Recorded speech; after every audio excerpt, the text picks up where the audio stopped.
بسا اوقات بہت سی محنتوں کا نتیجہ انسان دیکھتا ہے کہ ضائع چلا گیا. میں نے 10 سال محنت کی، حاصل کوئی نہیں نکلا. یہ ثمرات کیا ہیں؟ محنتوں کے ثمرات کا ضیاع. کوشش آپ نے کی، قسمت کی خوبی دیکھی ہے، ٹوٹی کہاں کمن، 2-4 ہاتھ جب کے لبے بام رہ گئے. Be prepared. ایک شاعر کے یہ اشعار ہیں، وہ کمیونسٹ تھا، میں نام بھی نہیں لیتا، لیکن یہ کہ یہ اسی انقلابی، چونکہ ان کا بھی ایک انقلابی نظریہ ہے، انقلابی عمل میں یہ سارے مراحل آتے ہیں. کوئی سیٹ بیک آیا، فرض کیجئے کوئی ناکامی ہو گئی، تو اپنے ساتھیوں کو دل بندھانے کے لیے یہ فصل امیدوں کی ہمدم اس بار بھی غارت جائے گی، سب محنت صبحوں شاموں کی اب کے بھی اکارت جائے گی.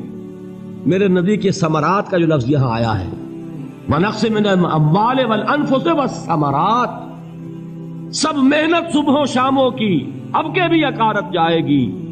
دھرتی کے کونوں کھدروں میں پھر اپنے لہو کی کھاد بھرو، پھر مٹی سینچو اشکوں سے، پھر اگلی رت کی فکر کرو، پھر اگلی رت کی فکر کرو، جب پھر ایک بار اجڑنا ہے. ایک فصل پکی تو بھر پایا، تب تک تو یہی کچھ کرنا ہے. ایک مقصد ہے سامنے، انقلاب برپا کرنا ہے. ایک کوشش ناکام ہو جائے کوئی پرواہ نہیں، نیکسٹ. پھر تیار رہو ناکامی کے لیے. ایسا نہ ہو جو انگریزی میں کہتے ہیں hope for the best but be prepared for the worst. ایسا نہ ہو کہ دوسری مرتبہ ناکام ہو کے بددل ہو جاؤ، تمہاری ہمتیں جواب دے جائیں. نہیں، پہلے سے تیار رہو کہ دوسری مرتبہ بھی ناکامی آئے تو آئے، لیکن جب تک کہ کامیابی حاصل نہیں ہوتی ہمیں یہ کام کیے چلے جائیں. دیکھیے سیرت میں آیا کہ نہیں یہ واقعہ. بدر میں مسلمانوں کو فتح ہوئی تو احد میں زک پہنچی کہ نہیں؟ 70 صحابہ شہید ہوئے کہ نہیں؟ اگر ان کی ہمتیں جواب دے جاتی تو گاڑی کیسے چلتی آگے؟ تو فرمایا وَلَنَبْلُوَنَّكُمْ بِشَيْءٍ مِّنَ الْخَوْفِ وَالْجُوعِ وَنَقْصٍ مِّنَ الْأَمْوَالِ وَالْأَنفُسِ وَالثَّمَرَاتِ. ہم تمہیں لازم آزمائیں گے، خوف کی کیفیت سے، فقر و فاقے کی کیفیت سے، بھوک سے، جان کے نقصان سے، مال کے نقصان سے، محنتوں کے حاصل کے ضائع ہو جانے سے. وَبَشِّرِ الصَّابِرِينَ، اور اے نبی بشارت دیجئے صبر کرنے والوں کو.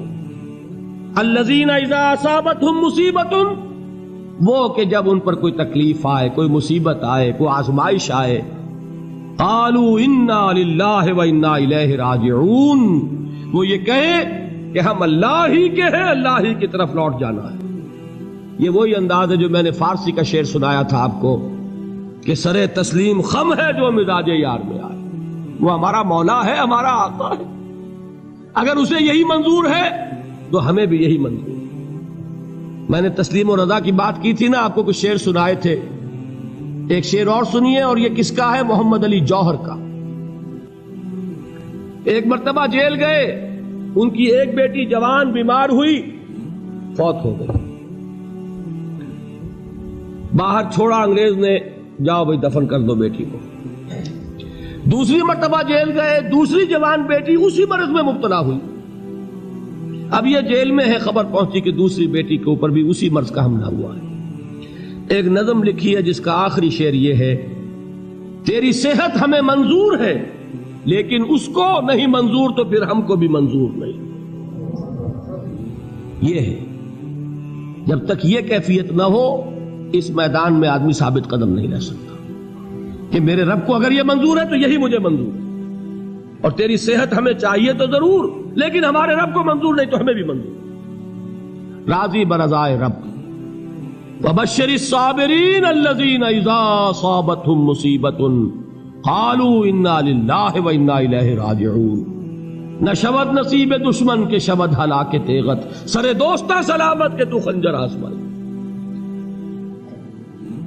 اولئک علیہم صلوات من ربہم ورحمہ، یہی ہیں وہ لوگ جن پر ان کے رب کی طرف سے عنایتیں ہیں اور رحمتیں ہیں. وَأُولَئِكَ هُمُ الْمُهْتَدُونَ، اور یہی ہے وہ لوگ جو کامیاب ہونے والے ہیں، ہدایت پانے والے، ہدایت یافتہ. اسی سورہ بقرہ میں ذرا آگے چل کر، یہ تو ہے 20واں رکوع، 19واں رکوع بھی 21ویں رکوع کی پہلی آیت ہے، لیس البر ان تولوا وجوہکم قبل المشرق والمغرب ولکن البر من آمن باللہ والیوم الآخر والملائکۃ والکتاب والنبیین وآتى المال على حبه ذوي القربى واليتامى والمساكين وابن السبيل والسائلين وفي الرقاب وأقام الصلاة وآتى الزكاة والموفون بعهدهم إذا عاهدوا والصابرين في البأساء والضراء وحين البأس۔ اب یہ آیت جو ہے سورۃ العصر میں جو مضامین آئے تھے سارے اس میں موجود ہیں۔ وہاں ایمان کا لفظ آیا، یہاں 5 ایمانیات کی تفصیل آ گئی، اعمال کی تفصیل آئی، اور آخری بات وہاں کیا ہے، وَتَوَاصَوْا بِالصَّبْرِ، اور یہاں کیا ہے، وَالصَّابِرِينَ فِي الْبَأْسَاءِ وَالضَّرَّاءِ وَحِينَ الْبَأْسِ، اور صبر کرنے والے، اصل نیکی ان کی ہے جو صبر کریں، کس میں؟ جنگ کے وقت، ضرائے، بأسائے، بأسا کہتے ہیں فقر اور فاقہ، واحد آئے گا باس تو اس کے معنی جنگ، اور باسا جمع میں آئے گا تو فاقہ، فقر، بھوک، اور ذرائع جسمانی تکلیف، ضرر، جسمانی تکلیفوں میں صبر کرنے والے، فقر اور فاقے میں صبر کرنے والے، اور جنگ کے وقت صبر کرنے والے، اولئک الذین صدقوا واولئک هم المتقون، یہ ہیں وہ لوگ جو صبر کرنے والے ہیں، یہ ہیں جو سچے ہیں، جو اپنے دعوے میں نیکی کے اور ایمان کے صادق ہیں، اور یہی وہ لوگ ہیں جو متقی۔ اگلی سورت ہے سورہ آل عمران، اس میں 2 لفظ آئے ہیں، آخری آیت، یا ایھا الذین آمنوا اصبروا وصابروا ورابطوا واتقوا اللہ لعلکم تفلحون۔ دیکھیے یہاں صبر اور صابر جو تعلق جوہد اور جہاد کا ہے وہی ہے صبر اور مصابرت۔ صبر ایک طرفہ عمل ہے، آپ جھیل رہے ہیں، برداشت کر رہے ہیں، صبر علی المعصیہ، صبر علی الطاعہ، صبر علی الابتلاء، یہ سب کیا ہے؟ صبر۔ اور مصابرت کیا ہے؟ صبر کا صبر سے مقابلہ۔ یہ سورہ آل عمران، اب وقت نہیں ہے، میں آپ کو سناتا اللہ تعالیٰ نے کیسے کیسے مسلمانوں سے کہا، مسلمانوں تمہیں زک پہنچی ہے تو انہیں بھی تو پہنچی تھی، ان کے 70 نہیں مارے گئے تھے بدر میں، ان کے حوصلے جو ہیں وہ تو پست نہیں ہوئے، وہ اگلے سال آ گئے تم پر چڑھائی کر کے، تم کیوں اتنا برا مان رہے ہو؟ تمہارے دل اتنے زخمی کیوں ہو گئے؟ تمہیں تکلیف پہنچتی ہے تو انہیں بھی پہنچتی ہے۔ اپنی غیرت جو ہے ہمیں ذرا اس کا جائزہ لینا چاہیے۔ لوگ باطل نظریات کے لیے کتنی قربانیاں دے رہے ہیں، لوگ باطل چیزوں کے فروغ کے لیے کتنی محنتیں کر رہے ہیں۔ جیسا کہ میں نے ابھی کہا تھا، اسی غیرت کو چیلنج کرنے کے لیے، ذرا آپ کی حمیت دینی کو جوش دلانے کے لیے، قادیانی نوجوان کتنی تعداد میں اپنے آپ کو دین کے لیے وقف کرتا ہے، اور آپ کتنے نوجوان ہیں جو اپنے آپ کو دین کے لیے وقف کرتے ہیں، اور ہوں وہ کھاتے پیتے گھرانوں کے لوگ۔ یہ نہیں ہے کہ اگر کوئی اور کام نہیں کر سکتا تو پھر یہ ہے کہ وہ دین کے کام میں لگ جائے۔ باصلاحیت لوگ، کھاتے پیتے لوگ، ذہنی استعداد رکھنے والے لوگ، اونچے گھرانوں کے لوگ، وہ وقف کریں اپنے آپ کو دین کے لیے۔ اس کے بغیر کیسے باہر آ جائے گی، کیسے رونق آ جائے گی؟ تو دنیا میں باطل نظریات والے جو ہیں، یہ بات کہی گئی ہے، مسلمانوں تم اگر توحید کے لیے لڑ رہے ہو، دیکھتے نہیں ابو جہل کو، اس نے گردن کٹوائی ہے شرک کے لیے، شرک کے لیے گردن کٹوائے، اور تم توحید کے لیے گردن کٹوانے کو تیار نہ ہو۔ اس نے گردن کٹوائی کہ نہیں کٹوائی؟ اور کس طرح کٹوائی ہے؟ کیونکہ بڑا متکبر قسم کا، فرعون قسم کا شخص تھا، جب گردن کاٹنے لگے تو کہتا ہے ذرا نیچے سے کاٹنا، تاکہ جب تم نیزے کے اوپر چڑھاؤ میرے سر کو تو اونچا نظر آئے، معلوم ہو سردار کا سر۔ وہ بدبخت مرتے ہوئے بھی جو اس کی کیفیت تھی نا، اس کو ذہن میں رکھیے۔ تو یہ اس لوگوں نے قربانیاں دی، جانیں دی، تو فرمایا اگر تم ان سے زیادہ قربانی نہیں دو گے، یہ نوٹ کر لیجئے اس کو، مجرد اگر حق کو غالب کرنا اللہ کے ذمے ہو تو آنے واحد میں غالب کر دے گا، تمہیں تکلیف ہی دینے کی ضرورت نہیں۔ سمجھ رہے؟ کیا اللہ کے مقابلے میں کوئی باطل کی طاقت ٹھہر سکتی ہے؟